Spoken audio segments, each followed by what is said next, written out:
کو تاسو کې څوک وایي چې مال حلال ډېرې پیسې پکار دي، غریب ما او چې مالدار شمه، زه ورته نن وظیفه خایمه 3 کارونه دې ورسره وکړي. کو خلکو له زکاتونه ورکول شروع نه کړل، زه جرم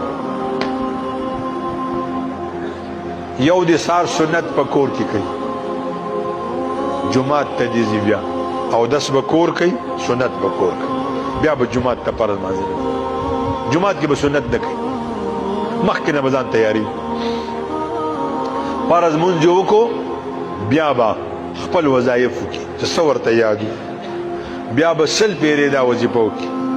سبحان الله وبحمده سبحان الله العظیم استغفر الله. یاد به دا سبحان الله وبحمده سبحان الله العظیم استغفر الله، سبحان الله وبحمده سبحان الله العظیم استغفر الله.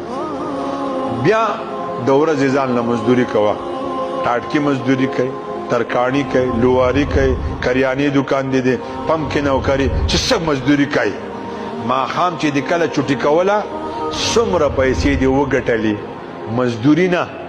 زه دکاندار یم، ما د 1,00,000 روپو سودا خرڅ کړه، نه زما په دې 1,00,000 روپو کې ګټه څومره ده.